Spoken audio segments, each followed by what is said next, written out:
These are the things which we know very well by now, that people with comorbidities, particularly uncontrolled hypertension, uncontrolled diabetes, renal disease, and obesity. Median age was almost around 40 in the northern hemisphere, and it is in the 20s in the Asian and African countries. So we are a younger population, so partly that explains the low death rate from COVID in Asian and African continents. But there are certain outliers.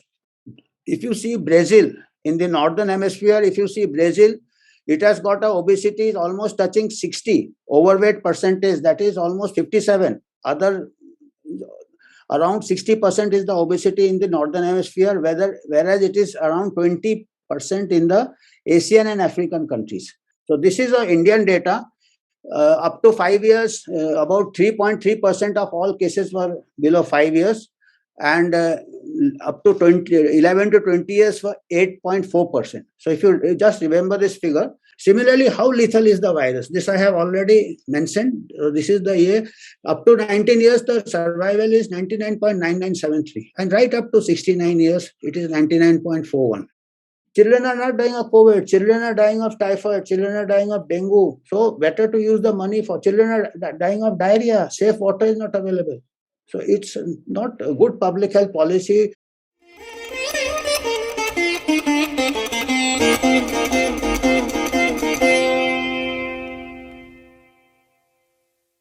Namaste to everyone. And I am very grateful to Sangam Talks to give me this opportunity on this platform to share the data which I have been trying to compile for the past 2 years. So basically, I will be about just as the pandemic started. I had just 3-4 months in the pandemic, I had started tabulating the data with the help of my students, and we found certain patterns which was very evident that different continents or countries in the different continents were having a different impact, particularly as measured by the death rates. So that we thought we could correlate it with the age, because as we all know by now, it is a disease of the elderly. And then with age, people have number of comorbidities. So we thought it is, and we found, because the northern countries in the northern hemispheres are older. So we found definitely a correlation with age. But was more fascinating, we also tabulated the obesity data as measured by the BMI, body mass index, and above 25 we labeled as overweight.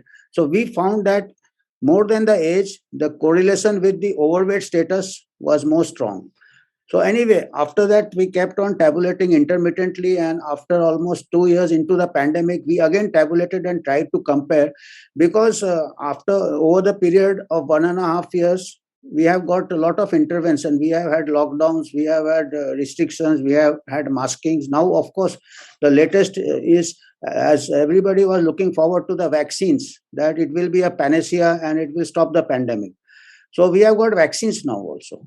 And we tabulated, we added another column to see the vaccination status, because as it was, everybody was optimistic the vaccination will check the transmission. So I will be just presenting that data, and of course other information we have got over the past 2 years, that how we could identify the risk factors by age.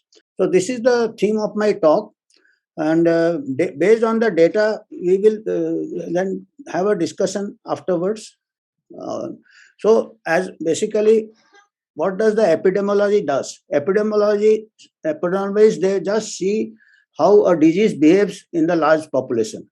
Then subsequently, how the disease behave in different populations, and what are the population characteristics, and then try to correlate and put forth certain propositions, which are just hypotheses or propositions which has to be confirmed by further studies. So that is what I will share with you. So we ask simple questions. See, what is the event magnitude, how much impact? So the best measure which we have used in this tabulation is the death per million of a population, because different countries, they have different populations.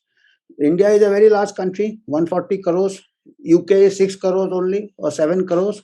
So we can't compare total deaths in UK with, so we have to have some sort of standardization by how many deaths per million population. So in that table we have used that. Who are getting affected? One is at a population level, what is the median age of the population? What is the median overweight percentage of the population? And age wise. Then subsequently there have been separate papers which have stratified different age brackets. So that has got important implications for prevention. Then where, when, and why. So where means we have seen there are distinct patterns in the Western Hemisphere, African continents, Asian continents. So from there, why we try to put forth certain propositions, as I said, and these questions are relevant to prevention and also for recommending strategies. What can be done, how to prevent in future, and what difficulties have been found in such actions. Like we have had lockdowns. Most of the countries have had lockdowns. So with a aim to, so that the hospital services does not get overwhelmed. But there are certain difficulties, like there have been loss in economy, there have been school closures. So that has harm. So we have to wear, because it is not only this pandemic, this can give us lessons for future pandemics also. Then, of course, these are the things which we know very well by now, that people with comorbidities, particularly uncontrolled hypertension, uncontrolled diabetes, renal disease, and obesity. You see, first two are very important in our setting, that is uncontrolled hypertension and uncontrolled diabetes, because all overall health services, large proportion of our people do not have access to good health services. Poor people, lower middle class people, even middle class people, and these two conditions like hypertension, high blood pressure, and diabetes, these are asymptomatic. There is no symptoms in the early stages. So 50% of blood pressure, the person who is having the blood pressure is not aware of that he or she is having the blood pressure. Similarly, uncontrolled diabetes. So until unless you go for, it is found accidentally, particularly in the middle age, 35 to 50 years age bracket.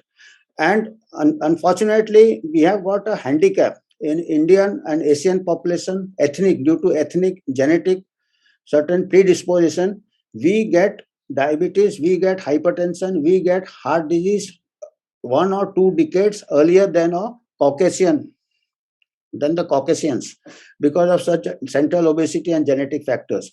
And that falls in the 35 to 50 years, 40 to 50 years, we have got number of people who are not aware of the diabetes. And uncontrolled diabetes, uncontrolled hypertension, the COVID mortality has been shown to be more. And that's why many times you may hear anecdotal that this person did not have comorbidities.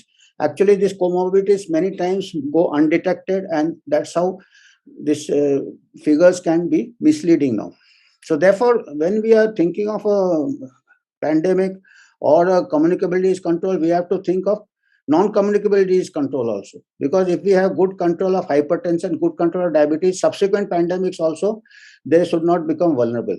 In the American continent also, in the USA also, in developed countries also, the blacks and marginalized people have had higher mortality from COVID than the Caucasians, because the blacks and the marginalized people did not have access to health services, inequitable access to health services. Their hypertension was not controlled, their diabetes was not controlled. Therefore, mortality was higher in the blacks and Caucasians, marginalized population. So this is what I was trying to explain to you. This is in one slide. I have taken just few countries in the first slide. From the topmost countries are the Western Hemisphere, USA, UK, Sweden, Brazil. The middle is the Asian countries, just a handful. Subsequent slides I will be showing more. So if you see India, Pakistan, and Japan I have taken, and last 3 rows I have taken the African continent. So just concentrate in the first column. After the country column, the first column shows the deaths per million population in May 2020. Just as I said, few months into the pandemic, if you see deaths per million in the northern hemisphere were almost 3 digits per million. 204 was in USA, UK 414, Sweden 295, and Brazil. I have taken Brazil because subsequently Brazil fared very badly. So Brazil was less, and whereas if you see the Asian, India, Pakistan, and Japan, they had only single digit. And if you see the African continent, it had just in decimal places. That was 3-4 months into the pandemic. And now, if you see the data, next column is the data just 3 days back, 17th February, that is 2 days back. If you see, the gap continues in spite of so many interventions like vaccines and other interventions. The gap is now 4 digits in the northern hemisphere, 3 digits in the Asian, and 2 digits in the African, except for South Africa. South Africa is 4 digits. Then if you see the median age, which is very fascinating, like median age was almost around 40 in the northern hemisphere, and it is in the 20s in the Asian and African countries. So we are a younger population, so partly that explains the low death rate from COVID in Asian and African continents. But there are certain outliers. If you see Brazil in the northern hemisphere, if you see Brazil, it has got a obesity is almost touching 60, overweight percentage, that is almost 57. Other around 60% is the obesity in the northern hemisphere, whereas it is around 20% in the Asian and African countries. That is the fourth column after the country column. And only country in the African continent is South Africa, which has a higher obesity as 53%. Whereas other countries in South Africa, in other countries in Africa have is 26. So therefore, South Africa, the obesity is this outlier. It in African continent, it is having 4-digit deaths per million, 1611 deaths per million. And another thing to see outlier is Brazil is a younger population, around 30 years is the median age in the northern hemisphere, but it is a very obese, as I said, and it is having a death rate as high as the 4 digits as the Western countries. Another outlier in the Asian countries is Japan. Japan is having very high age. Its age is 48. It is higher than the Western countries also. But Japan obesity is just 24, just like Asian countries. And if you see the Japan death rate is just like Asian countries, so 167 per million. In spite of being the oldest population in the world, it is having death rate very low. So it is not age per se, but the obesity. And obesity will be a surrogate marker for other. Per se, obesity is a risk factor for COVID because there are studies which show that the virus has got affinity for fat cells, so the viral load is more in obese people. And secondly, physiologically, obese person has got compromised respiratory function, respiratory muscles. So that, and besides that, of course, obese people are more likely to be diabetic and all. So this is a population level signal.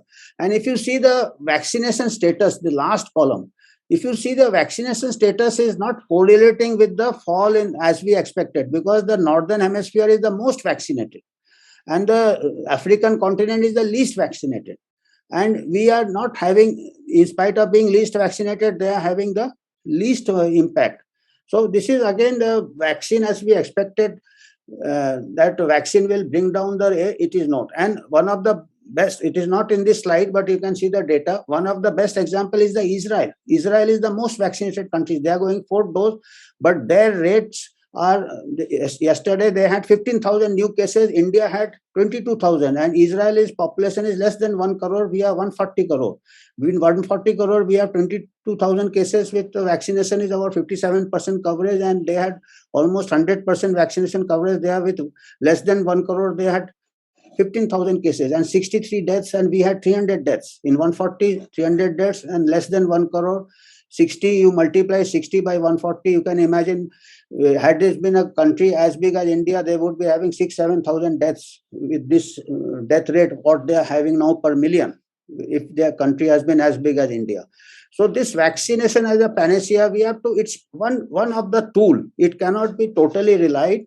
So this is, and besides that, there's another study 68 countries and almost 3,000 American counties, they have tabulated the data. Like I have tabulated on a small scale. So they have tabulated data, and they did not find any strong association between the vaccine status and incidence of COVID. So it is a good tool, definitely vaccine, but we have to use it. We have to think and keep on analyzing the data. So this is, I have added some more countries. This is the first slide I am showing the same information, but I have added some Sweden, Belarus. Sweden is interesting. Why? Because Sweden is one country which did not have a lockdown. And if you see among the European countries, the last two countries, Sweden and also Belarus, the last two countries, the last two rows, Sweden is 1635 deaths per million population, and Belarus at 667 deaths per million population. This Sweden and Belarus did not have lockdowns. Sweden did not close the schools also. And they are having similar obesity, but the death rate is less than the other European countries, Sweden. Of course, Belarus is still lower. Maybe other reasons are also there. There's multifactorial are there, because it is the obesity, it is the age. Then besides that, it is the industrialization and population movements, because Sweden and Stockholm and all are very, very industrial countries. Like in India also, the metropolis had the, initially they became the hub, they become the epicenters. In America, it is New York. So Belarus may be less industrialized or whatever. You have to see the other geographical, as I said, geographical epidemiology. These are the other factors. It is not a simple one thing. There, different countries, the pandemic behave differently. And this is the countries in Asia. One important country I would like to see is Sri Lanka. Sri Lanka is having the highest 737 per million death rate. And this, of course, I have not put in this presentation, but this was before the vaccination rollout. In March this year, they were having very low rates. And after the vaccination rollout, their rates increased, Sri Lanka. So, and similar thing happened in Malaysia. You can go to the Worldometer data and just see the trends for Sri Lanka and Malaysia. It's in the public domain. After the vaccination rollout, they had a high spike in Sri Lanka as well as in Malaysia. And now Sri Lanka cases per deaths per million are much more than India, which is at 364 per million. India is the first and Sri Lanka is the fourth from top, if you see as on 17th February. And again, other fascinating things are like Bangladesh and Pakistan I have not put, but Bangladesh and Pakistan, of course, I also put.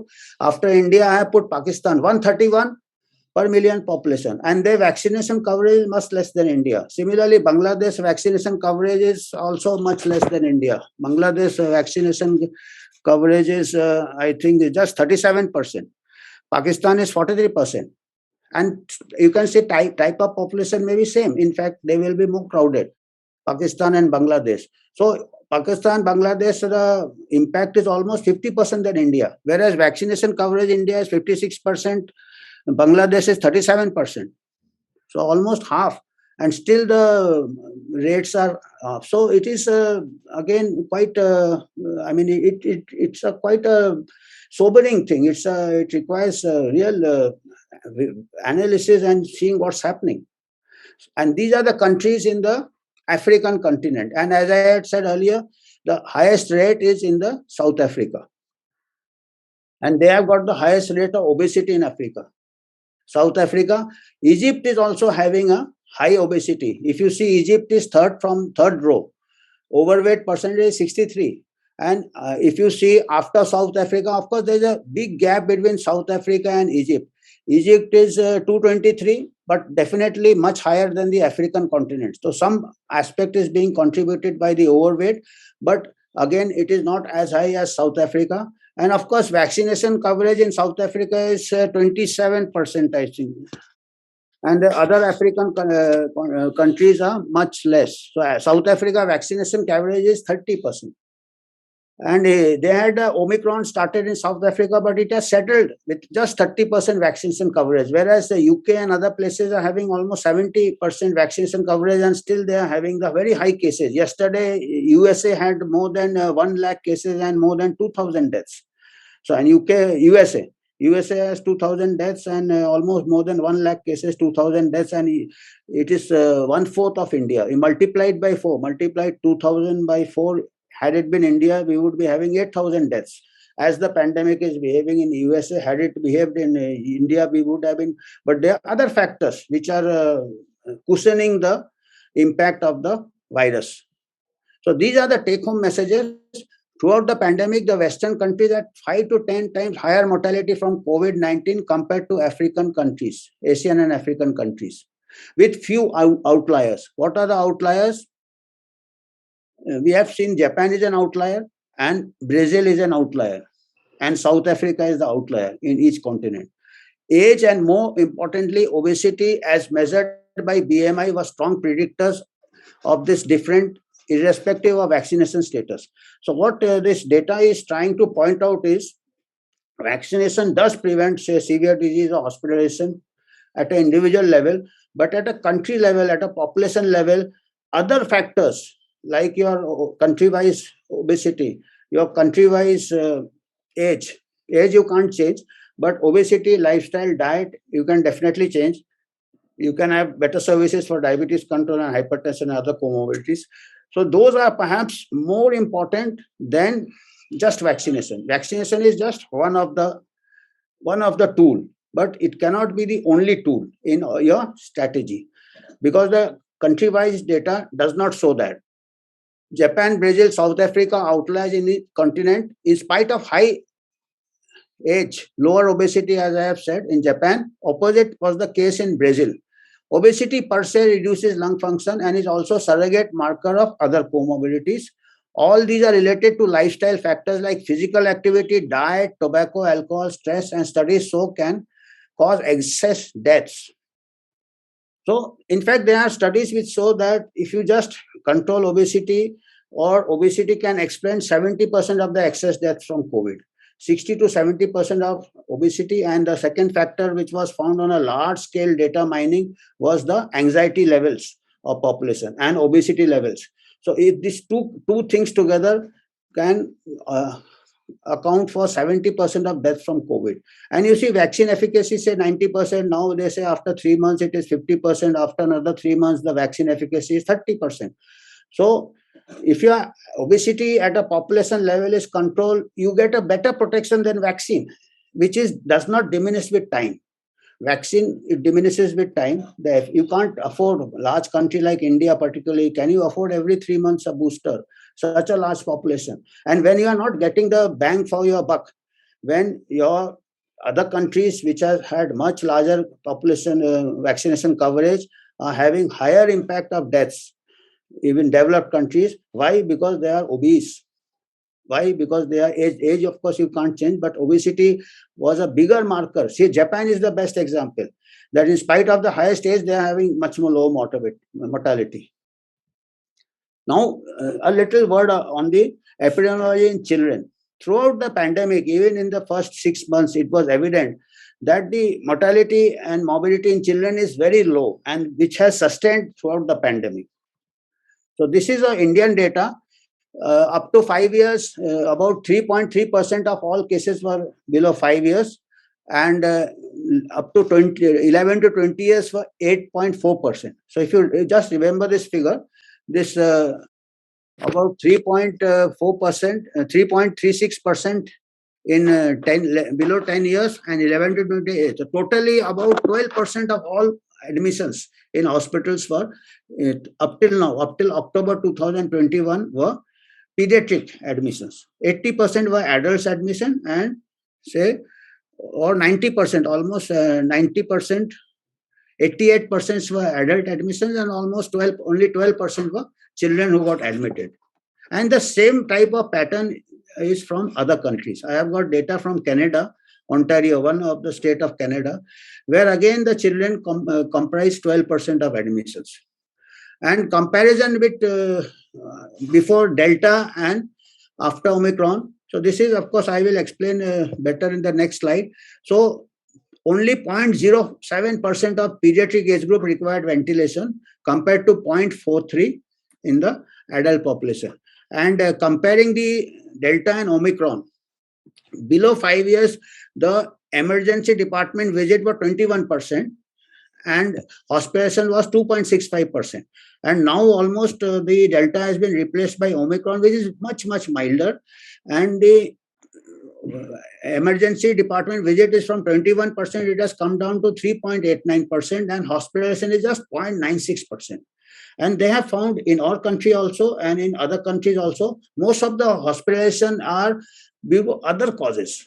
And they happen to, up till recently, they were doing the RT-PCR for all cases who admit hospital. So the actual reason for which they are admitted is not COVID. They have been admitted for some other condition, and incidentally they have found to be having the Omicron or the uh, coronavirus. So it is not causing direct symptoms. So this has been Omicron has been really, it has replaced it, and it is even now if you see the data, hardly any deaths we are having, and most of the deaths are coincidental. Now that is one thing, that this thing has been well established, that in children up to 20 years, there is a data of a meta-analysis from more than 25 countries earlier on the pandemic only, done by John Ioannidis of Stanford University. The survival up to 20 years is 99.9973. So up to 20 years. And whatever children died, they died of comorbidities. A healthy child, it was almost negligible. And even up to 69 years, the survival is 99.5. Infection fatality rate is just 0.5%. And at the population level, it is 0.05% in India. Infection fatality rate is not to be confused with case fatality rate. Case fatality rate are the cases admitted in hospitals. But infection fatality rate is calculated by enlarging the denominator, by extrapolating how many people had faced the virus, because 70-80% of them are asymptomatic. These are done by sero surveys. The last sero survey was done in Delhi. We found 90% of our population in September having the antibodies. Of course, adults in September were started having the vaccine, but more interestingly, 80% of children below 18 years were having the antibodies. That time, child vaccination had not started. So the getting that denominator, and if we extrapolate more than before this Delhi survey, All India survey representative sample, about 67% were found to having antibodies. That was somewhere in June. That time, hardly any vaccination coverage was there, 10% or 15%. So that shows that in June only 90 crores Indians were already infected, had faced the virus, and must have many had recovered. 90 crores were the estimated people who had been infected, many of them asymptomatic or mild. And at that time, the recorded cases, the notified cases were just less than about 3 or 4 crores. So 3-4 crores only were detected up till June 2021, whereas 90 crores had already got the infection. So that shows that with this contact tracing, RT-PCR, and so many things, we could only detect about 5-6% or 10% of the cases. 90% cases go undetected.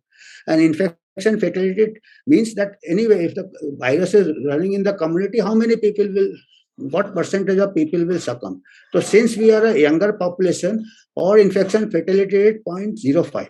Globally, even on the CDC side, at the WHO side, it is 0.3%. We have got this nature's advantage. We are younger population, and we are less obese. And if say other concern in children, it is almost 99.9973. But the other concerns are for which their justification is there for vaccinating children. One justification is whether they suffer, so they hardly suffer, there's hardly any mortality. The second concern is transmission to the elderly. They say, okay, the child will not suffer, but it may bring home and it will infect the elder members. And the third concern is that it may, once you open the schools and the children are not vaccinated, they will spread the community transmission. They will trigger the community outbreak. There have been studies, published studies, which dispels all these concerns. So we'll just go through rapidly. So this is, of course, as I said, the Ontario, that is our country also, we saw 12% people, children were infected. So similarly in Canada also 12% out of this. And in Canada, out of in one state of Canada, for which data is available in the public domain, more than 9,255 deaths in adult, and there were only 2 deaths compared to almost 9,000 above deaths in adults. So the child death is very, very, and many children die for so many other causes. Besides this, the second concern is that whether it transmits to adults. So they have done studies. This is published in a pediatric journal by Benjamin and all.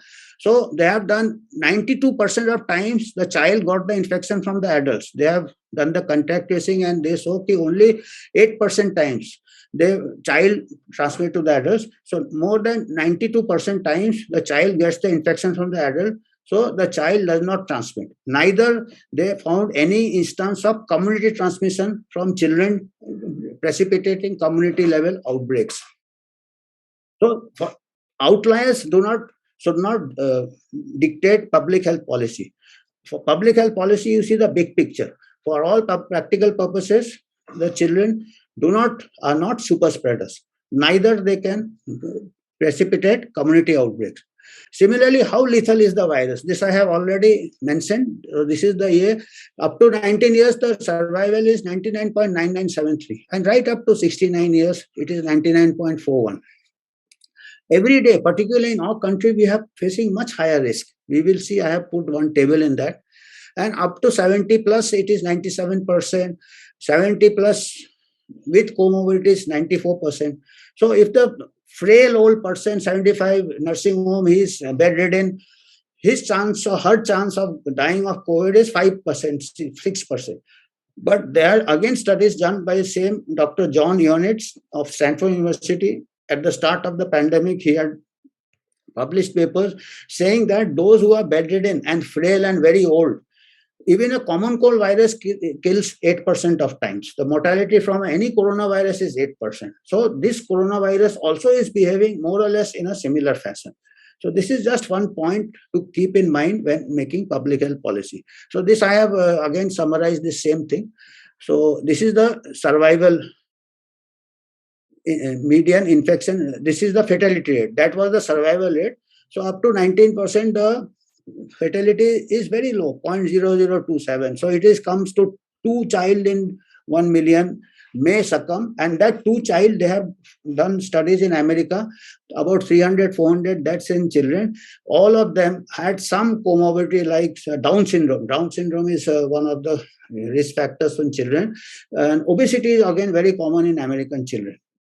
Endocrine disorders, type 1 diabetes. So these children can be identified for vaccination rather than all children. And as it is voluntary, it can be a discussion between the person, treating physician, pediatrician, and the family members, and the year, depending on the risk. UNICEF also 67. This is a UNICEF statement also asymptomatic. There are physiological reasons also, because children, they do not have the ACE receptors in the lungs. The virus attaches to the ACE receptors, the children do not have. So therefore, there is no viral replication in the children. So they can't be super spread also, they do not suffer more also. And secondly, they have a very active thymus gland. Thymus is the big gland in front there. It's very big in the children, and it decreases with atrophies later in life. So that thymus gland produces the T cells and other cells, which are very active immunity. And they have high level of hormone melatonin, which also is important in immunity against COVID. So these are the physiological reasons also, besides the other reasons, besides the data. So this is Sweden. Sweden, we have got some data from Sweden, which is important because they never kept the schools. They kept the schools open throughout the pandemic. So low incidence of severe COVID school children of out of Sweden is a small country, but it can be just an experiment, natural experiment to extrapolate how COVID will behave.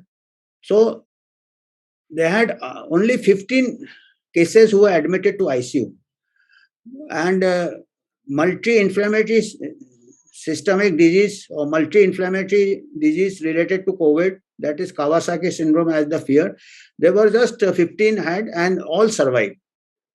And the one child in 1.3 lakh required admission in ICU. So that very rare child got admitted in Sweden. And that to Sweden, this data is during the first wave, which was more severe than the current wave, which is Omicron, which is 10 times milder. So one can imagine that now the risk for children is almost negligible. So this is the data I was talking about. From 7 European countries, the pediatric data have been collected and published.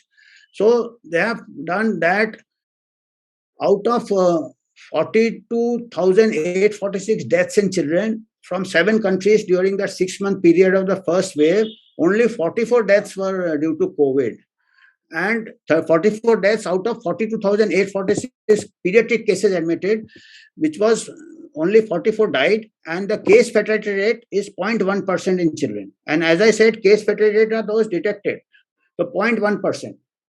It does not, denominator does not include the large number of children which would be in the community having asymptomatic, who do not get admitted. So even if the admitted cases, the case fatality rate is 0.1%, one can imagine that case fatality rate would be 1 in 1 million in the actual population. And compared to this 44 deaths, there were 13,200 deaths among children due to other causes. Because children die of many causes. So these were accidents. Maximum cause of death in children were accidents, other respiratory infection, lower respiratory infections, and influenza. Even influenza is a bigger killer than COVID in children. And the authors concluded that out of all causes children die, 99.7% they died of other causes, only 0.3% died due to COVID. So you see, this perspective is important for public health planning. So even if you immunize every child, which may not be required because mortality is very rare, you don't achieve anything extra. 99.7 times they will be dying of other childhood diseases. And this is in a Western country. All the European countries are more developed than India. In India, we have got many other causes of child mortality. Every day, 2,000 children die in India. Many doctors are not aware of this status, available in the public domain. 2,000 children die in India. Many die of diarrhea, many die of respiratory infections, other respiratory infections, all under a background of malnutrition. Accidents kill 400 young people every day. Road traffic accidents kill 400 people every day. So these are the other, when you are planning a public health policy, you have to see all the diseases. Then Japanese encephalitis kills, dengue kills children, typhoid kills children. In spite of, so if you see, this is a European data. If we have the similar type of statistics, we may find that hardly less than 0.1 may be contributing by COVID. So this is why we want to emphasize on this is that every day the child or the young person is exposed to many risks. So like this school closures, whether it is helping it, so that, and closing schools for so long is causing other psychological problems. It is causing the problem of, say, educational backwardness. There have been school dropout. School dropout has been doubled during the closure. And because the poor people does not have, children of poor people do not have access to online learning. So it is causing this. These sketches have been drawn by my friend Professor Bhaskaran Raman from IIT Mumbai. He is a professor of computer engineering. He has conveyed in sketches which 1,000 words will not compare. It has increased child labor. It has increased poverty, malnutrition. Already 40% of our children below 5 years have got various degrees of malnutrition. And this is one of the causes for. And this economic setback will cause more malnutrition. As per UNICEF, that they project that as on today, India is losing 2,000 children from various causes under a background of malnutrition. Because of this economic setbacks, it may double. This figure may double in coming year. We have got illiteracy, mental harm, and these are the mountains of myths which has prevented the schools from opening. That schools are super spreaders, then children are at high risk. We have seen that data from European countries, they did not transmit. 90%, almost 88% times the adult transmit to the child are not super spreaders. Children are at high risk. Children need a COVID vaccine. Then third wave impending. Since last year, we have been hearing that third wave is going to affect. And now, when we did the Sera survey in Delhi, we found 80% children. This was in September. And now we are in February. Another 5 months, almost 100% children must have gone at least Omicron. The 20% gap also must have been filled up by natural infection. So almost 80 to 100% of our children have already got the natural infection. And as you all must be knowing now, that studies from Israel and recently the CDC also had admitted that natural infection is superior than vaccine-induced immunity. And the Israel study shows that natural immunity gives 13 times more stronger immunity than vaccine-induced immunity. That is, if you take 2 doses of vaccine and you take a booster, you get just 3 pricks. But if you take 13 times robust, means you have already taken 13, 11, 2 doses and 11 boosters. So that amounts to that amount of your robust immunity from natural infection. And of course, there are other finer things like hybrid immunity, that after natural you recover, you take hybrid and all that thing. But that the rich countries can afford, and Israel is already in the 4th jab. And still, it is not been at the population level. The data is not showing that they are able to control the transmission. So this vaccine is not a panacea. Vaccine may have been one of the, and vaccine was highly awaited. Vaccine was highly awaited, so that the fascination with the vaccine is understandable. But it is not a panacea as we all thought, the world community thought, and everybody is disappointed. We are also disappointed because before we could, the natural infection spread faster. So that is nature's way of, we can't race against nature. It is trying to catch a deer in the jungle. The deer will always run faster than you. So we are running with a syringe, but it is changing, it is mutating, and luckily the mutations are milder, which we see with Omicron. So these are the other problems have cropping up that we have to pay attention. That is the child abuse, child labor, and mental issues. So this doesn't require any fancy modeling. It is obvious. 2 years child's life, 5-year-old child, 2 years means 40% of his or her life. It is in closed doors. The social development, the psychological development. So these are something which, that is the time where the highest learning skills take place, first 5 years of life. It is all the subsequent years, this would be a real studies will be required, the long-term impact of these mental and reverses and social reverses. So these are the data is also available, some published data. 53% of Indian children reported some kind of abuse, child abuse. 53%, it's a big figure. You can imagine the mental trauma, the social trauma, sexually abused child. All life there will be trauma. We are talking of long COVID. Hardly COVID has got any impact. We don't know 1 year, 2 year, 3 year, the thing may be clear up. But this type of trauma, this requires more attention. And we are trying, as we say, first do no harm. Intervention should not be more harmful than the disease. We found this, yes, in children, this COVID has hardly had any impact anywhere in the world, even with the more virulent strains earlier. Child sexual abuse statistics in India. This is the police statistics, published data. So these are the ethical issues, like 1 odd child in a million you are trying to save, you are harming other children. So these are the eternal ethical issues. Public health policy has to take a call.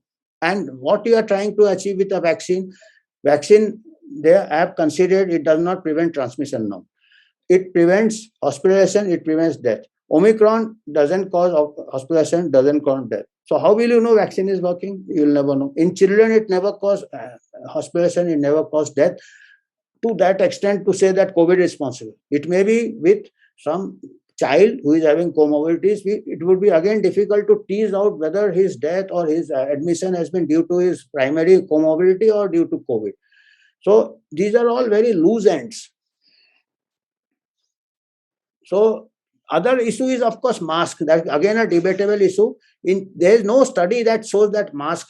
Adults may they have done studies, to randomized trial in Bangladesh, in Denmark, they found no impact of mask.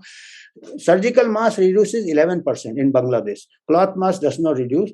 And surgical mask has to be used properly. Once you touch a mask, you have to discard it. But the same mask is used throughout the day, sometimes 2 days, 3 days, put it in the pocket, take it back again, put it. So that is not the way. It may be spreading more infection, particularly in children. If you see, children can't take care of the mask. So this requires, again, scientific studies to be on the precautionary principle. Everybody was masked, but Omicron does not,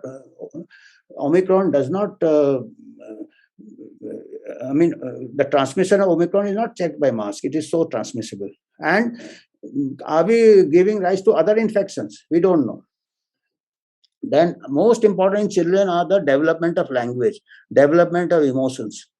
So if they are masked, they may be again calling, and they are not preventing COVID also, because COVID transmission has occurred all over the world in spite of mask and all that. So we have to again take a call. More studies are required. And vaccine also, as I said, children, because 80% or 100% of children already face a natural infection. We have to see the cost. 36,000 crores we have spent in the first round of vaccines in adults. Another thousands and thousands of crores we will spend. Children are not dying of COVID. Children are dying of typhoid. Children are dying of dengue. So better to use the money for children are dying of diarrhea. Safe water is not available. So it's not a good public health policy to spend. Public health means not one disease. Public health means the big disease, and you prioritize where we are losing more children. Then adverse effects, we don't know the long-term adverse effects. These are the emergency use vaccine. We don't know adverse effects. So vaccine is not a panacea. Suppose the mortality from COVID had been 20%, even 10% or 20%, then it is worth taking a chance with the vaccine. But the mortality in children is 1 in 1 million. So vaccine, we don't know the long-term harm. Short-term, also anecdotal, there have been certain unfortunate events. Clotting of blood, myocarditis is well known from the European data set. We don't have that amount of good data set. Myocarditis, some inflammation of the heart. We don't know heart. We have to, all his life, the child has to live with the heart. Any damage, scarring, anything, we don't know what the long-term effects. So is it worth it to take that chance when the mortality is 0.001 in child? Had it been 10%, 20%, what take a chance? So we have to, this requires debate actually. So as I said, we should know what are the other killer diseases. And this COVID experience should be used to collect similar type of data for other diseases, so that we can plan a public health policy in a proper way. Death is a death. So death from, say, typhoid, 10 to 30% untreated cases mortality. And in remote areas, it may not be diagnosed, treated by quacks. And in treated 0.3. Dengue, every year, 70% global burden in Asia. Every year, we have got dengue outbreaks, and large number of children succumb to it. Japanese encephalitis, well known in parts of here. Scrub typhus. Tuberculosis kills more than 1,000 every day. And young people. And drug resistance. Even with treatment, the mortality is 5 to 10% even with treatment, because drug resistance TB is coming up. TB also, we have got a vaccine which give, the child is born, we give BCG vaccine. It doesn't work much. They say it prevents severe disease and mortality. So then why don't you give TB vaccine? Because we are having 1,000 deaths of TB every day. If you can give COVID vaccine, why don't, where mortality is hardly any mortality in children? Give TB vaccine, BCG vaccine, give booster after 3 months, 6 months. Give BCG vaccine to the grandmother grandfather also. नाना नानी को भी दो, क्योंकि बच्चे को spread करेंगे. जब आप बच्चे को दे रहे हैं कोविड वैक्सीन की और नाना नानी को नहीं स्प्रेड कर रहे, तो ये BC, I mean I am just trying to say कि the logic, what is the logic, public health logic. Then child deaths, 2,000 child deaths I have already said. So this is the take home message. Children cannot be super spreaders. Mortality is low. We know long term side effects. Nobody can know, because vaccines are not in use for long. And the time to sit focused before it is too late. So these are these are the now what strategies. The lifestyle, the social changes are important. Nowadays we used to go on cycle. We used to get physical activity. We used to get open air. Ventilation होने से respiratory infection नहीं spread. Vitamin D deficiency has been shown to have associated with low immunity against COVID, as well as low response against vaccine. If you have got vitamin D deficiency, your vaccine also doesn't work much. It doesn't elicit antibody. It has a role in the immune system. Vitamin D. Sunshine नहीं मिलता, लोग अंदर रहते बैठे, lockdown में अंदर कर दिया, पार्क बंद कर दिया. And now the mobility is also gone. People go in cars. बच्चे भी close space में जाते हैं. Lack of vitamin D, lack of exercise, sedentary lifestyle. Workplace उस time अभी सब enclosed. These are the workplaces now. So these are the social changes we have to think in a big way, because this is not the only pandemic. Future pandemics also. These are the healthy meals. I have taken Japanese, though I don't know what is Japanese diet, but I know they are not dying. So that's why I just say, but it looks good. हमारा मिलता है, देखो सब्जी है, combination है, fruits है. हमारा Indian diet भी बहुत वैरायटी है. साउथ इंडियन डाइट है, आपका मराठी डाइट है. तो all variety of diets are there. And if you see that now we are moving this way, these are the fast food, because and then sedentary lifestyle, fast food. And this is they have done studies in USA. People have gained 5 kgs, 10 kgs, 15 kgs. Even children have gained during 2 years. So we are going towards the vulnerability to COVID and other communicable disease and non-communicable disease. A vaccine कैसे बचाएगा यार? How will the vaccine prevent this? It is not a panacea. You have to work hard. There is no shortcut. You have to exercise. You have to, yeah. Vaccine can be only supportive. So we have also done research. As I said, 50% we found diabetics are not aware of the diabetic status. We found a very high level of vitamin D in the younger generation. From teachers we did and students, we found that students were 4 times likely to have vitamin D deficiency than the teachers. Most of then diabetes, we found 50% were not aware of diabetes. We did a community survey in the rural area. Risk factors we found in rural areas, gradually people are putting on weight. And again, as I said, no association of COVID trends have been already done, a published study.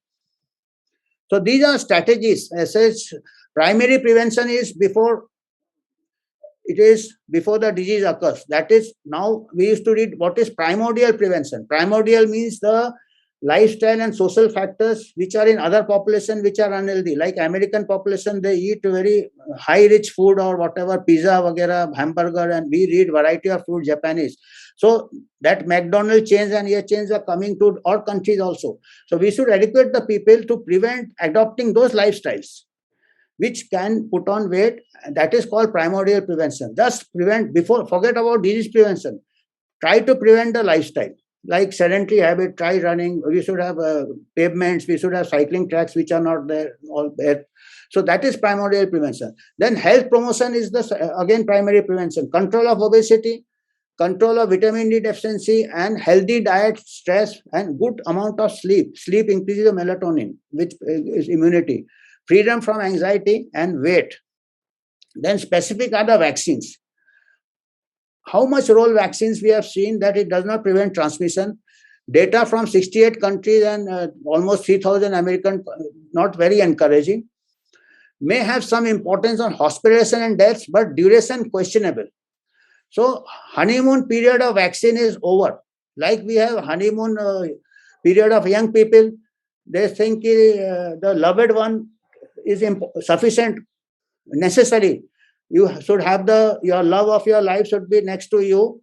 She should or he should be necessary for your happiness and sufficient for your happiness. You have so many romantic movies ki jahan chhod denge hum aapke liye, so necessary, sufficient for my happiness. After some time, when you get married, your honeymoon period is over, you think you require a car, you require a house, you require EMI. Then you realize कि यार necessary तो है ये हमारा love, पर sufficient नहीं है happiness के लिए. I require other, मेहनत भी करना है हमको. तो अभी हमको वैक्सीन तो मिल गया है. पहले वैक्सीन मिलने के पहले हनीमून था कि अभी कुछ नहीं करना है, बट नाउ वी नो कि वैक्सीन के बाद भी हमको एक्सरसाइज करना है, डाइट कंट्रोल है. तो अभी उस पीरियड में अभी है. फिर हो सकता है कि और शादी के और दिन हो जाते हैं, फिर वो नाइदर नेसेसरी होता, नाइदर सफिशिएंट होता. उसके बाद भी हमको हैप्पीनेस नहीं मिल रहा है. कार हो गया, बंगला हो गया, वाइफ है, हस्बैंड है, हैप्पीनेस नहीं मिल रहा है. तो वी शुड अभी अगर इतने सारे म्यूटेशंस हो गए तो फ्यूचर में जाके वो old marriage. So now gradually vaccine is not a panacea. You should have a full life like you have a full life. Similarly for health, you should have a good lifestyle. You should do good diet. So only one thing, neither your husband can save you, neither your wife can save you, neither one vaccine can save you. That is not panacea. Have everything. Wife is still important. My wife is in the next room. She hears, so she may shout at me afterwards. So she is important for me. But that adds the एक गाना भी था, तेरे बिना जिंदगी से कोई सिकवा नहीं, but तेरे बिना जिंदगी भी जिंदगी नहीं. So होना चाहिए वैक्सीन. थोड़ा हमको सपोर्ट मिलता है, थोड़ा हमको वाइफ से भी सपोर्ट मिलता है. हमारा हॉस्पिटलाइजेशन नहीं होगा वाइफ जब तक है. अलोन होगा तो I may get admit hospital. Similarly vaccine may prevent from hospitalization. So but it is not a panacea. Then secondary prevention. Secondary prevention is screening for comorbidities and risk factors. That is for risk factor. And vaccination on priority. Of course, vaccination on priority means screening. Otherwise, ये primary prevention में आना चाहिए vaccination. But हम कह रहे हैं कि अगर अभी mass vaccination की जगह अगर हम उसको दे, we can use it more economically. Again, it's a matter for debate. I mean, there is something called policy, then there is something called reconsidering of policy. Then tertiary prevention is long COVID, it is debatable. And as I said, more important is the trauma we have caused to the children, psychological, social, educational, vocational rehabilitation of victims of collateral harm. So this is all. So these are some of the references, the studies we have done. These are some pediatric COVID references. So I think that is all I have. Any question? Now we can have a session.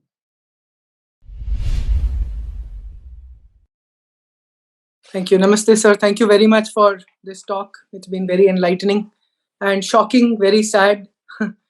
I am unvaccinated, sir. I will start with that. And I am fighting a battle to keep my 15-year-old away from getting vaccinated. There is endless coercion from school. Every day messages coming in. How many have you been vaccinated? This is Delhi. One school, the school teacher, one doctor even said, we'll not allow you to sit for exams if you don't get vaccinated. So I've had to file RTIs.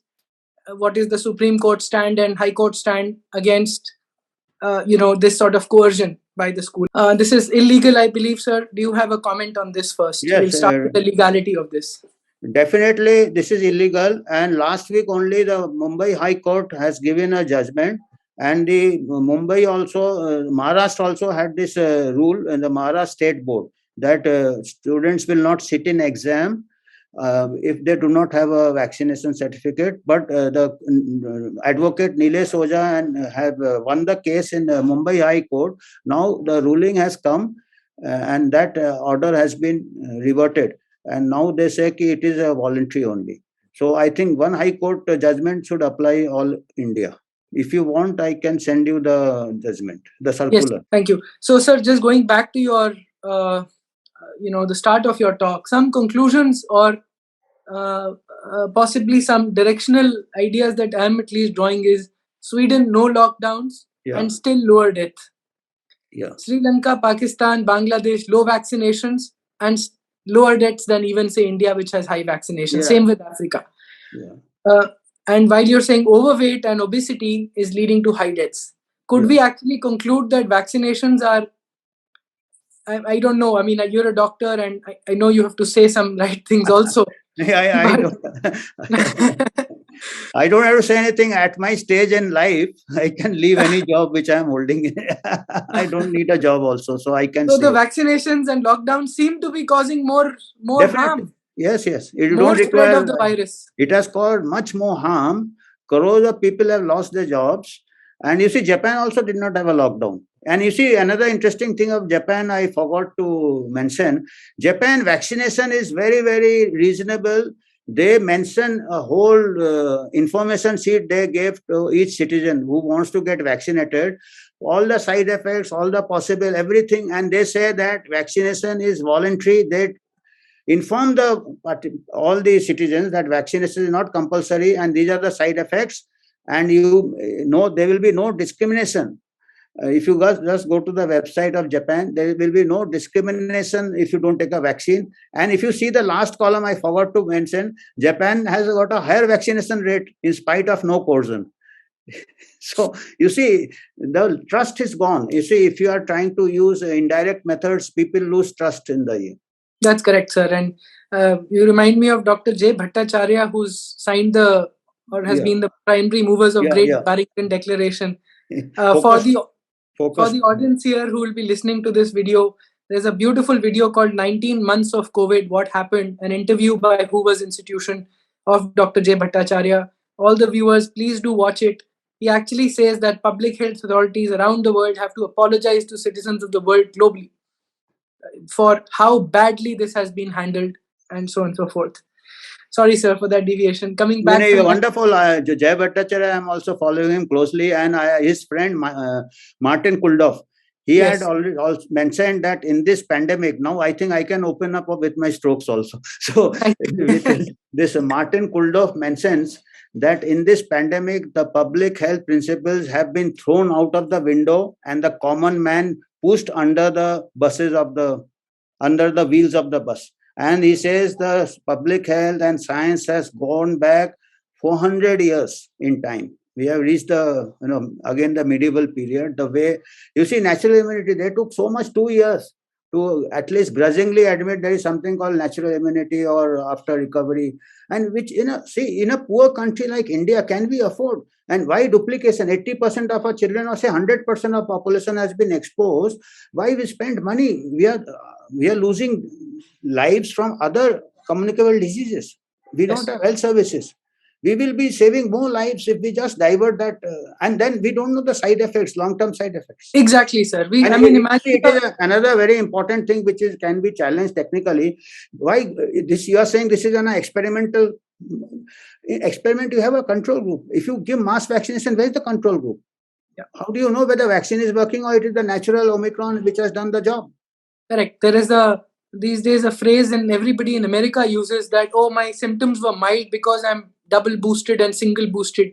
How do they know? Nobody knows. There was an article, wonderful article, challenging this whole notion that everybody is using this, and maybe the Omicron virus itself was mild. It's vaccination, I believe, in South Africa is 20% or something, roundabout 27%. 27%, and still the Omicron was mild with the large spread. Yeah. But in US and then India is parroting everything, showing no spine at all. This government, I love this government. I'm a big follower of Modi ji because everybody on TV, there is this big propaganda, and it's endless. Thank you, Rahul, for bowling those full tosses to me, because I also came with a straight bat when I saw the channel. I said, yeah, this man has to go with a straight bat. So thank you for giving me those full tosses. So, I mean, what is scary, sir, is that the large amount of populations, the negative effects, and imagine the armed forces having gone through this. I mean, I'm scared to see the harm that might happen in 10 years. And people like Baba Ramdev have been vehemently against, but once again, they're quiet because there is Modi ji at the top. So nobody wants to, in that space, say anything over there. Supposedly channels like ourselves will get massive amount of criticism for this, but so be it. It's in national and civilizational interest. Sir, so what is the logic behind? Everybody knew that vaccines are not a way to prevent the spread of COVID. I could be a carrier of COVID even after vaccine. So what is this madness about Republic Day? They did not allow anybody who was not double vaccinated. This was the government of India doing this, center. What is this going on? I mean, who's behind this? Is it like global media hype, and the government is just playing by whatever is right in the world order? What is happening here? Can you explain? It's just beyond logic at this point in time. Yeah, you're still looking for logic after 2 years. It would surprise me if there's so any logic in any of this. Is this a pharma company? Is this media? Is this just leftist? What is happening here? I mean, I'm not sure. Is this mass hysteria that everybody is just herd mentality? What is going on? Can't figure out. We are, we have got, it's something like forced marriage. You have to marry this whether you like it or not. And definitely there is no logic and married off to a bad husband. I mean, it's okay if you draw a good husband. But sir, globally, country after country, I mean, only few of them like Sweden or South Africa are showing some spine. Yeah. South Africa refused to shut down during Omicron. Yeah, you're right. And South Africa, and there's another thing, the doctor who first reported Omicron, Angelique Coetzee. In fact, when she reported it is mild, in fact, I shared a panel with her in one of the sessions. She told, before the panel discussion and other things, we had an informal interaction. She said, I have been told that to mention Omicron is mild only in South Africa. I have been told not to mention that it is mild in Europe or mild in India. Oh my God. So who is behind this? Where is this coercion coming from? Is it pharma companies? Is it big what is happening? Or is it just governments and big media? Actually combination of many things. It's a web. There is no, I mean, these are all, the pharma, of course, profit. The profit motive is there. Then there's a political control. I mean, government have got a easy control in the name of COVID. And of course, earlier, there was no logic in war also. Yes. But they used to have wars and they used to have arms sales and other things. So now they have disease and pandemics and pharma. The pharma race perhaps is replacing the arms race. Firstly, secondly, they are scientists also. If you see scientists who have got some job, or particularly most of them who are in state services or government services, they got the career. So I call them career scientists. So they get the funds. Now another thing, I have been in academics for past 17 years, so I know that nowadays there is a lot of pressure on academics to publish and get research grants. So research grants, the governments dried up, they don't give much research grant. So pharma companies, 50% of research grants come from pharma companies, more than 50%, almost 70% are coming, particularly in US and other things. So the scientists, they have to do research to stay in career, to advance their career, and they get they enter into all types of conflicts of interest, and the pharma companies, they control the scientists. So it's a very deep-seated rot actually. Shocking, and sir. the WHO also, 50% funding of WHO nowadays is from the Gates Foundation. I mean, it's an open secret. So it's a Shocking. lot of conflicts of interest.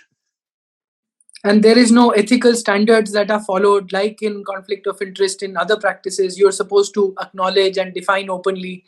Isn't there a practice in the medical space among pharma It is companies? it's all on paper. On paper. It's all on paper. And in fact, the NIH, you know who heads the ethical committee of NIH USA? No, sir. Mrs. Anthony Fauci. Oh. She is heading the ethical committee of NIH. Okay, so my last question. Let's see. Do you have any information about this mRNA vaccines? There is a lot of criticism by the creator, Dr. Malone, Robert Malone, Peter McCullough. Yes, who supposedly invented the mRNA vaccine and has gone against Pfizer. Do you have some input there? And a follow-up question is going to be about Covaxin, which is supposed to be a muted virus. Is that a better vaccine versus the It is the lesser evil. It is the lesser evil. You see, mRNA vaccine, what they do, they program, and that program, once it enters the body, that whatever they give, that stimulus, the spike proteins are produced by the body, and it is supposed to stay in situ. But unfortunately, they have found that sometimes it reaches the other organs. The spike can be quite harmful. That is the concern, and it reaches sometimes the heart, sometimes the other organs. In Japan, they did an animal experiment. They found the spike protein from different organs of the animals. So this is a concern that it can cause this. And Covaxin is that way. It is the inactivated virus, so it doesn't have much. COVID virus itself. And it doesn't work also much. I mean, I had an interaction with Peter McCullough once. So he says, I asked him about Covaxin because he was talking about spike protein. I said, luckily in India, we don't have mRNA vaccine. We have Covaxin. Well, anyway, that doesn't work either. So, because they say efficacy of Covaxin, it doesn't make any difference to us because 80% of us, 90% already must be. In fact, I didn't have a vaccine. I had a eye surgery or something. I had a major surgery. So that time I did not take vaccine. So then for the second surgery, I did just a blood sugar they were doing. I said, just to do my antibody. I had very high antibodies. I had 10 times higher antibody without taking a vaccine than my colleagues who had taken 2 doses. I said, yeah, humko kab ho gaya, I don't know. And I am quite old. I am 67, 68 years old. At my age, I have got antibodies without experiencing any symptoms. So that is good enough for me. So anyway, but the concern is that this mRNA people will try to come to Indian market also. I mean, they are trying to, so that we have to be careful. So, sir, just for the populations of India, which is where our most concern would be, and especially the children, right, 15 to 18 category, and I don't know if they will do another mess of going further down in other age groups.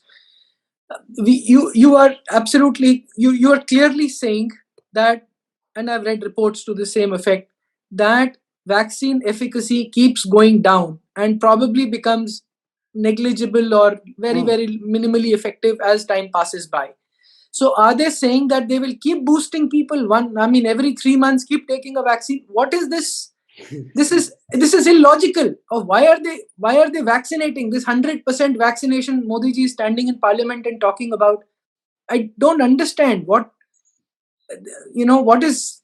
So basically the vaccine efficacy will go away, and so then if COVID is still around, which it always will be, by They have to Dr. search. Bhattacharya, it They will will always. search. They will search and they will find it, because they have got a microscope. They have got a genomic surveillance. So they will keep on finding something and they will raise an alarm. It is just like any other coronavirus. If you see, there are 4 coronavirus family already moving around, and this is the 5th one. So it has already settled as one of the joint family of coronaviruses. So it is, as I said, it is in one of my column I wrote, it has become a king corona. King corona, वो उसका जो descendant है वो पप्पू है अभी. Omicron is a Pappu, but because of his ancestry it is holding the same power. It is, you put some sycophants around a pappu and that pappu is propped up. So whether it is a family or in politics, dynastic politics, so we have in the virology field also, we are having dynastic virology, and they have got these people who are making money out of genomic surveillance and virologists and all that. So you're saying that this pharma will come and keep inventing something and will keep giving shots to people just like they do in America, flu vaccines every 3 months, 6 months. That's what they're trying to. Yeah, and that too, you see what happens. No, there's a big market is in vaccine for all. Because you see, Abhi pharma must have realized that only 5-10% people are diseased at any one time, curative medicine. 90% population are going scot-free. So if they give something which 100% population have to take, their market will never go down. They always will have profit. As simple as that. So you have to, I mean, unfortunately, this is very unfortunate, because people will lose faith in genuine vaccines also. I mean, there are vaccines which does prevent, you see, measles vaccines and tetanus vaccines. They are really very effective, and tetanus. So people will lose faith in genuine vaccines also. And unfortunately, anti-vaxxers will, I mean, you see what happens if I am criticizing vaccine, you are criticizing vaccine, they will label us as anti-vaxxers. Yes. We are not anti-vaxxers. We are just finding out that this is a new vaccine. Iska hum police verification kar raha, how good it is, how bad it is, whether it, just like you look for some new person, you want to see that iska kuch side effect to nahi hai. Iska, ab ye question karne mein bhi aapko anti-vaxxer bana dete hain. So it is unfortunate. I mean, this whole thing is polarized from the beginning. So, sir, just tell me, I'd read a report on the polio vaccine somewhere during the last 2 years of COVID, that actually the vaccine itself is mutating the virus inside healthy children, and through feces it is becoming deadlier and deadlier. Is that correct, sir? That is unfortunate. Sometimes it does happen, particularly with live viruses. The polio is a live virus. Sometimes they mutate back to a virulent form. That's why they are phasing out that. They are now switching over to the injectable one, which will not have this problem because it's a killed virus. Okay. So my question really was connected with the COVID vaccination, that could it be that by vaccinations we are causing the virus to mutate? I have read reports like that, or anecdotal things that people keep saying. It is likely they have warned. Geert Vandenberg, he had warned, he had written to WHO also that during a pandemic, if you are doing mass vaccination, there are chances of mutation. And you see, it is just like, and you can't cover a population at such speed. There is a vaccine pressure, and it is the virus has to survive, so it tries to mutate. And it's something like you give antibiotic, which is indiscriminate antibiotic use, you are giving rise to antibiotic resistance. So similarly, if you give, I mean, biological plausibility is there, but they will not admit it. They talk in a different way, which is again illogical. They said it is because of Africa is not vaccinated, the mutation is coming from Africa. But Europe is vaccinated, Israel is vaccinated, still transmission is more in Israel. Isn't it more logical that things are mutating there, and Exactly. rather than Africa, there's hardly any transmission there. So they keep contradicting themselves and they get away with it. Thank you, sir. I wanted to talk about masks, but I will. Okay, I will ask you then. I will ask you. Once again, in the J. Bhattacharya interview, 19 months of COVID, Peter Robinson asks, tell me about masks. And J. Bhattacharya says there has not been one single study in US whether masks are effective or no. Peter Robinson bangs his hand on the table and says, how can they do this to us? For 2 years, masking, for telephones, TV. This is just ridiculous. When I somebody agree. is saying this is an airborne virus, you cannot prevent it from spreading. You cannot, and I will go one step further, and even to that extent that it may not prevent any virus. It's a common sense. It is just like wearing a mask and trying to think it will act as a contraceptive, because the spermatozoa is bigger than the virus, and still you don't use a mask as a contraceptive. So it is just like putting it on your face. I say it is the dirtiest piece of cloth in front of you, because the oral pathogens are much more than the genital area also, firstly. Secondly, I am concerned particularly in Indian conditions. You see, within a couple of hours the mask become moist, and it may be harboring so many fungal and other infections, because people are poor people. They use the same mask for 2 days, 3 days, putting it here and there, putting it, and the sweat and saliva, and it is just near your nose and all. And in the second wave, we had a very high incidence of mucormycosis, fungal infection, sinus. Black My fungus. concern was whether it is due to the mask, which is cross-contaminated. They have to. I asked microbiologists to do studies in that. People are afraid to do it because mask is considered as a holy thing. It is something like sacrosanct. If you, so yeah, we are becoming like fanatics rather than scientists. Thank you for saying that, sir.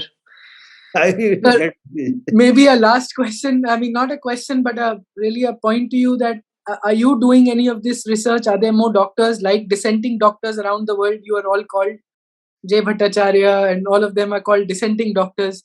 Are there more of your community in India? Yeah, we are connecting. We are connecting. Gradually, we are connecting, and hopefully, we may land up in jail if we do a job. Yeah, like Bhattacharya ji was saying that among 60,000 doctors who signed up for Great Barrington Declaration, if I'm not wrong, that was the number.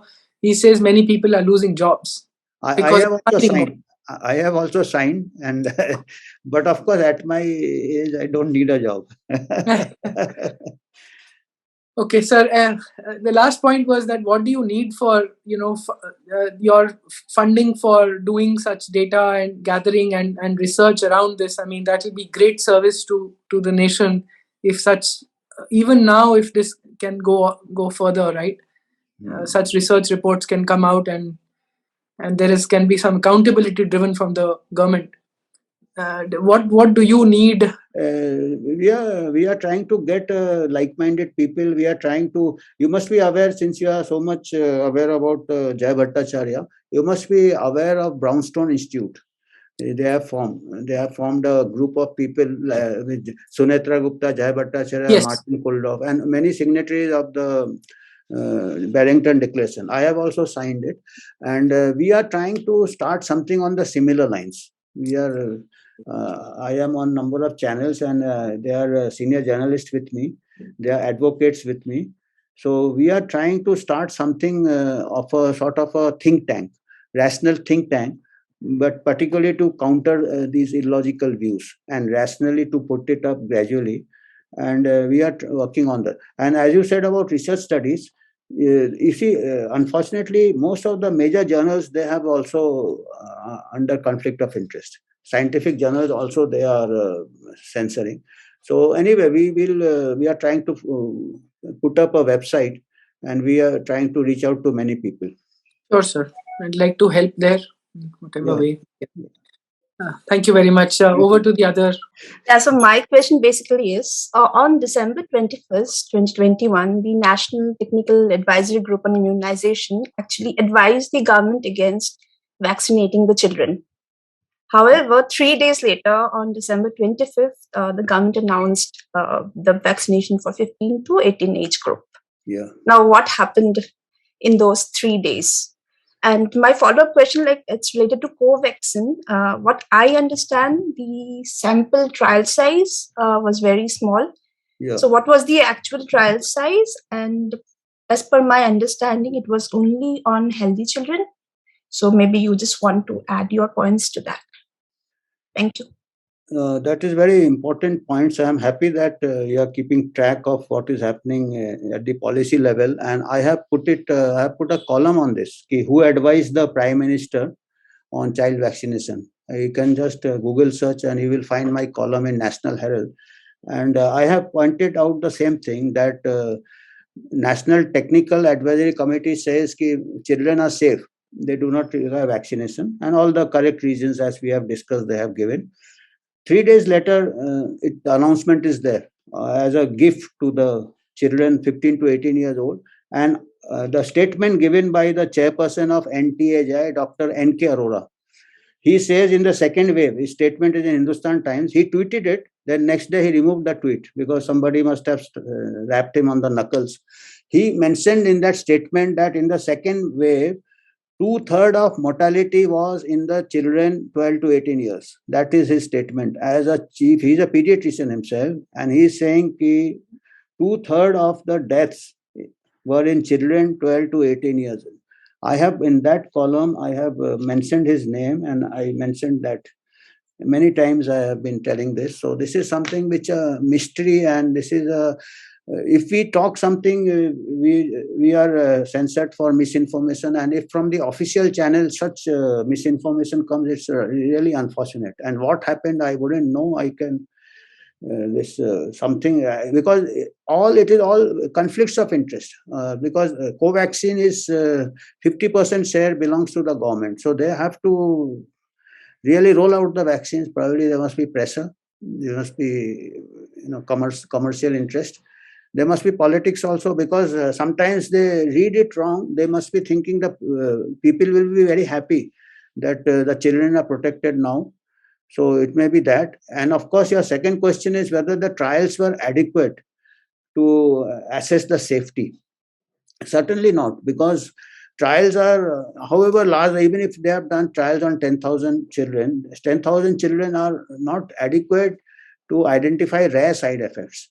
You see, and this statement that the benefit outweighs the risk does not stand correct, does not hold ground as far as children are concerned, young people are concerned. Anywhere in the world, forget about India, Indian children are still safe, because 80% of them, or maybe 100%, have encountered a natural infection. But even other countries also, the mortality is very low. So this risk outweighs the benefit outweighs the risk. It does not hold ground. The statistics, there are no statistics to establish that. And we don't know the long-term effect. Nobody knows it. Nobody can say. So how we can really say that vaccines are safe? And unfortunately, in children, we have to be extra careful. Because if you give me a vaccine, I am 70-year-old. If some adverse events 5 years, 10 years down the line, I might have lived my life. But a child, if there are any adverse effects 5 years, 10 years, the child has a full life to lead, firstly. Secondly, it would be difficult to know whether, you are not having a control group. You are giving to every child mass vaccination. Now, of course, they may not go for mass vaccination because there are a lot of court cases. But that is the intent, to go for mass vaccination. And under an experimental use vaccine, you certainly can't do it, actually. There's no science in it also. Forget about logic. So I am helpless. I can't answer these questions. Somebody should put up an RTI to Government of India and ask it. I think large number. I just wanted to ask you, out of all that you said, how much of this amounts to wisdom by hindsight, and how much of this we could have anticipated is something that I'm not very clear about. That's just the first one of my questions. Because now we have data from Sweden, but at the time SARS came about, we already had a history of, number one, SARS way back in 2004 and 2006, which had pretty much higher fatality rate, and also we had MERS, Middle Eastern Respiratory Syndrome. So in the background of all those things, perhaps an overreaction was to be expected. And now that we have gotten familiar with it over 2 years, maybe the damage to children in schools and all that certainly outweighs the risks that they run. Now we know the knowledge, but how much of that earlier policy was driven by the problem that this was an unknown virus as opposed to flu or polio, for instance? That's a good question, but if you see the tables which I projected, the first tabulation I had done in the month of May 2020. So by May 2020, that data showed that our risk of impact was almost 10 to 20 times lesser than the Western countries. So data was out by first 3-4 months only. And this John Ionitz, as I said, first Zero survey he did in California, and Jay Bhattacharya. Both these people were part of the study, and they found the initial infection case fatality rate was projected to be as high as 20% in SARS-CoV-2 also. SARS-CoV-2 also, because what they did, China does not give any good data. So first pandemic started in China, then it went to Thailand. Thailand hardly it had any impact because again it's an Asian country, and from Thailand it struck Italy. And what happened in Italy? It hit the nursing homes. Due to crowding in the nursing home, they sent people to the nursing homes. Then the hospitals, they got the infection ran through this very elderly people. The average age of death in Italy was 80 years. 80 years percent, and the mortality was hospital mortality was 20%, like that. So with that they made some lot of like Neil Ferguson model and other models which gave a very, very catastrophic picture. And that lockdown and all got Italy was the first to go for lockdown, and that was again that way. But within 3 months, by May June, as I said, even earlier than that, it was these people carried out the Zero survey in California. They found that much larger population had been infected. Most of them were asymptomatic, and they worked out the infection fatality rate at that time was 0.33. That was evident in the first half of June 2020. And by October 2020, this group of people, they gave this Barrington Declaration based on this data, that we can go for focused prevention of this high risk group of the elderly and let the young people where the impact is less. So it was known very early. And secondly, when you mention the SARS-1 and the MERS, MERS, so these are high fatality. I agree with you. And this is the biological law. As per Darwin's law, survival of the fittest, those viruses or pathogens which cause high fatality do not spread far. They do not have pandemic potential because those strains die with the host. Firstly, either they kill the host or they cause symptoms. Once the person gets symptoms, he or she gets hospitalized and automatically gets isolated. So those virulent strains, they do not survive. They do not go for natural selection. They get phased out. And the milder strains, they survive and they transmit more. And those strains only survive which does not cause symptoms, which does not kill. And that we have seen it in this. We have seen it beautifully. Omicron we have got because it has kept on mutating towards a milder strain. So this is known to biologists actually. These are known to the ages. So I wouldn't say it is hindsight or foresight. I mean, at least within 1 year, we are in the second year now. We are again repeating and you know what happens? Other epidemiologists had projected you flatten the curve does not reduce the mortality. It can stagger it over a longer period. The total deaths will be same, but it would be staggered. Idea was to not overwhelm the hospitals. So it was to stagger it. The total deaths will be maybe longer. And if you are taking harsh measures like lockdowns and shutting down economic activity in schools, the collateral damage will take over. So these are some of the things which these are good things. The people are analyzing it so that what is done, we cannot undo it now, but for future pandemics. Yeah. So I would like to know what is known about long COVID, because there is a lot of information floating around about, it seems to me that people are focused on either people living or dying. But what is the morbidity? What are the effects that people are, having for a longer term? It's a very good question. It's a good question. These are not very peculiar about COVID actually. It's few months, like even after a recovery for flu, there is a weakness and all. Sometimes it can persist for, even a cough can persist for quite a couple of months. And long COVID, best way to do, it is very difficult to study it. I mean, it would be very difficult. Why? Because so much of psychosomatic element is into it. You see, anything I get recovered from COVID today, and after say few months I get a severe headache. So I would say it may be related to COVID. I mean, person is exposed to so many other, but if you have got some sort of a bias, everything you will attribute. I may be exposed to air pollution, I may be exposed to other pathogens which may cause some lung lesion.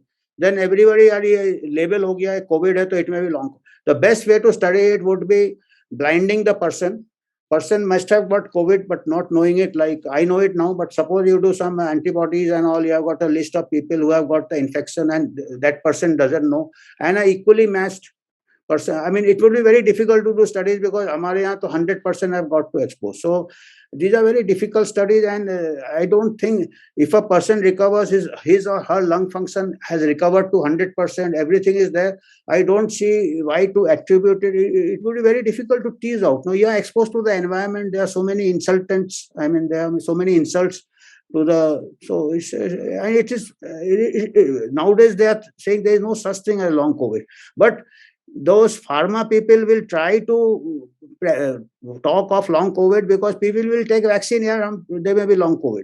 So, I mean, benefit of doubt should not go to COVID. It goes to COVID now. Yeah, in that context, see, one thing that is very clear is that this virus has not been with human beings for a long time. It has recently jumped species. And it is well known that in bats, it doesn't do much. Bats are actually a storehouse of all these coronaviruses, not just this one. But when it comes in contact with the human immune system, it seems to overreact. In other words, it overreacts as compared to viruses that it has seen for the last several millennia. So don't you think that could be a factor in what people call long COVID? You're right, you're very right. Basically, people working on it from the autoimmune angle, they say it is not a viral disease, it is an autoimmune disease. And that 7th day or 6th day or 8th day, there is a cytokine storm that is due to an autoimmune reaction. And that is the rationale for controlling it with steroids, which controls the autoimmune.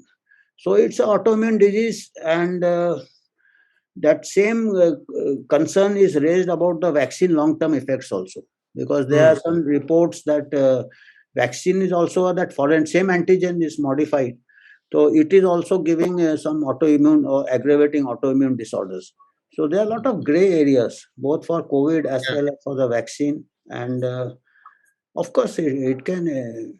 Any foreign protein can give an autoimmune reaction, or some people who are sensitive to it. You see, anything can be, some people, that's why one size does not fit all. You have to weigh, and now unfortunately with science you are supposed to go for precision medicine.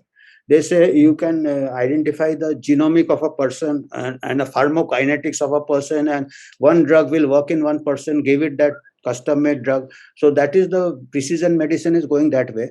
Unfortunately, in this pandemic, the policy is going just the other way, right? Everybody is given mass vaccination. It's not precision medicine. So some people require it, some people do not require it. So anyway, that is. Yeah. Do you think this is going the way of the flu vaccine, where eventually it will become seasonal and you will vaccinate only the vulnerable populations? Yes, it has already come to that stage. It is already come to that stage, but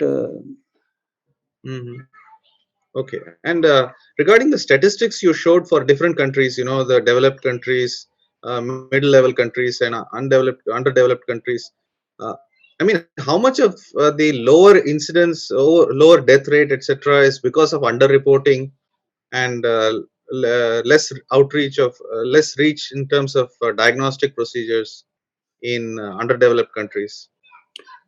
That to circumvent that, the all-cause mortality, they are got the all-cause mortality is to be mined out. I am trying to get it about our country. I think up to 2000 and the data is available, 2021. So again, it's still again not so easy, because even if there is a slight increase in mortality or even a large increase in mortality, we don't know that all-cause mortality, whether they are due to COVID, because a lot of other non-COVID conditions were neglected. The death rates Mm. from other conditions also increase. So these things will always be there, but that is the death rate is the best we have. That's why I did not take the cases, because the testing policy differs, the number of tests Mm. differ. So, but what thing one can do is we can compare, like I compared over say 1.5 years. So that difference would remain the same. I mean, I was just trying to Mm. get some, quick and dirty figure that 10 times different persists. So whatever the systems are good or bad, that good or bad, each country will remain the good and bad. The difference, that's why the difference is more important than that. So Mm. And finally, don't you think each vaccine is also unique? Because the case of the smallpox vaccine, yeah, people have suffered from it, and it has been a great panacea, and there's no question about it. And we definitely. were fortunate that we managed to eliminate it, because even somebody like Maharaja Ranjit Singh lost an eye to it. Huh? Don't you think every vaccine has its own story? And if this Yeah, had actually prevented COVID 100%, we would probably be having a different kind of presentation. yeah. If it had worked out like smallpox or polio, for instance, maybe we would have been talking in a different manner. If you Don't you think say smallpox, mortality was 40%. Even if you so? recover, 30%, 40% was the mortality. And Mhm. even survivors, there was, say, loss of eye or pock marks. And Yes. COVID, even if you don't do anything, don't do survival up Yeah. to age of 68, 99, so mortality is just 0.5%. So comparing smallpox with COVID is like comparing Hitler with Gandhi. So, so this is that's why I said when you are thinking of vaccine, you have to see the risk benefit. Smallpox, definitely, it is like if the COVID was having even 20% mortality, I would say even this vaccine is a panacea. At least it will Hmm. save some deaths. But when the mortality is just so low, it would be very difficult to know whether the vaccine is working or the natural thing is working. I mean, Yeah. forget about vaccine. It would be very difficult to any treatment, any whether it is Baba Ramdev, Coronel, or Ivermectin, or Remdesivir. We wouldn't know whether. I mean, 99.5% or 99% elderly will also survive. Yeah, 97% elderly also, 9 out of 10 will survive. So we will attribute it to vaccine saved me, I would have died, and this remdesivir saved me. So it's very difficult when the batting pitch is so everybody will make a century. So I mean Hmm. that differential is not there, that effect size. So therefore the question comes ki with a mortality which such low, don't we give overall health services? Those who require, they should be. You know what happened in the second wave? What I feel, everybody with the RT-PCR became psychotic. And they rushed to the hospital and they crowded the beds. And I know of personal cases, my family members, घर में उनका 97% SpO2 है, भर्ती के time उसका 80% आ रहा है, and they put that person in oxygen. Means everybody was put on oxygen, and all the private hospitals were handling the cases. So they had to recover the losses they made because they were not admitting the non-COVID cases. So the bills were inflated, and in the bargain, I think there might have been an artificial shortage of oxygen. Those who really required it may not have got it because everybody was, I mean, there was a panic, there was a chaos, there was a medical stampede in the second wave. Hmm. No, but actually, I think before the second wave hit, with all the election rallies and everything, we had effectively, whether by policy or not, I think as a population, we had declared victory over SARS-CoV-2, right? That was a With very all the interesting, election rallies in Bengal and this and that, that was a very we had already interesting declared victory. yeah, that was a very interesting phenomena. Actually, I had a first-hand experience of the dynamics because we had carried out a large survey in Pimpri Chinchwad where I am working. We got funds for carrying out a sero survey. So we took 5,000 sample with proper random sample, and we found overall 35% people were having antibodies. That was somewhere in September, October 2020. We found before when the first wave was ending. October, we found 35% were having the seropositivity, and of course, we had taken representative samples from the slum area, tenements, and the high-rise building and middle-class houses. So, but this immunity was not homogeneous. In the slums, 80-90% people have already been exposed. 80% were exposed, and whereas in the housing societies, hardly 10%, 15%, 5% only were exposed. What happened? Because the poor people had to work, they had developed the immunity, and 70%, 80% of the middle class people who could work from home, who could do all the social distancing and all, they were very vulnerable. And that pandemic stabilized in India because herd immunity in the slum lower classes and the COVID appropriate behavior in the upper classes. But once the people came out, this 70% middle class got suddenly exposed, and there was an explosive outbreak affecting this 70%. And these are the people who crowded the hospitals. And even without any symptoms, RT-PCR, contact tracing, all household caught, they were rushed to they overcrowded the hospital. It was a stampede. And that is a phenomena which occurred, I think. Just in the interest of full disclosure, I'm twice vaccinated with Covaxin, and in January I also got the COVID, and it's okay now. It's not a big deal. Yeah, Omicron. most probably that's what it was. So anyway, thank you very much for your ideas. Thank you. Thank you. Sir, I wanted to, finally, before closing, ask what sort of RTIs could we file, because we are filing RTIs. So just for letting you know, right, I run the trust that runs Sangam Talks, this channel that you're on. And so under this, we are filing a lot of RTIs. There are some responses expected from Delhi government, Department of Education, and so on and so forth. What else could we do? What all RTIs you mentioned? RTIs take a lot of time to reply. That is one thing. Yes. And what else could we do? For example, you mentioned that we should file an RTI to the NTAJI, that yes. National Technical Advisory Committee, that 2/3, what is the mortality of 2/3 of, I think, that statement given by Dr. Arora. I think they have a website, RTI ka. You can, I think, launch it on the website. So yes, we can, absolutely. So just wanted to find out what sort of topics should we bring up? Who all should we file this to? If you have any ideas, if you have any things. NTAC will do. I know people who, I personally don't have much, but I can introduce you to people who will guide you. Okay, perfect. I will. Perfect, sir. Thank you very much. I will introduce you. I'll just talk to her, the person who has been guiding me. In fact, I have written to Chief Justice of India also on this child vaccination to take suo motu action. In fact, she made everything. Of course, I gave the technical inputs, the medical facts and all that, part of it.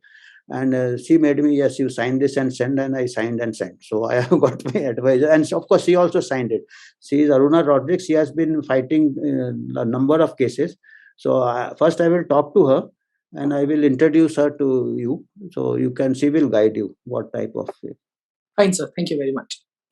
Given the chasm between the ground reality you just presented versus the mainstream message which is being spread, what are your thoughts about the effectiveness of social distancing? These are not sustainable. They have found whether you have 6 feet or 60 feet, the virus travels. It travels 6 feet, it travels 60 feet. So these are not sustainable. These are actually, frankly, very fascinating. You will find these were based on simulated computer project of a high school girl who was a daughter of a scientist in USA. She made it computer models, and if you close down, you lock down, you close the schools, you wear masks. So these were computer models which took the human beings at inert units. Human beings are not inert units. They are social people. They are social beings. So these things we have seen, it does not work. Had it worked, the virus would not have spread from China to Chandni Chowk. It has spread all over the world. So this obviously doesn't work. On the other hand, it causes social trauma. It causes psychological trauma. We know that, you see, social contact, hugging, immunity, contact, facial expression, they increase the mental well-being, which through the neuroendocrine system, it improves your immunity, overall immunity. So it has got a very, very negative effect on health, the social distancing and other. Do you think we should be using the term social distancing rather than physical distancing? Certainly not. Social distancing, no physical distancing. No, but at least if you're going to use the term, I think we should be using the term physical distancing, which is what we want. We don't want social distancing. They have done, actually, by the measures, they have created more distance between have and have nots. They have promoted social distancing, but they have caused social distancing. There is a social hiatus. We have got a fractured society now. We have fractured society. We have created social distancing by whatever name you call it, physical distancing or whatever. And of course, the word is definitely not good.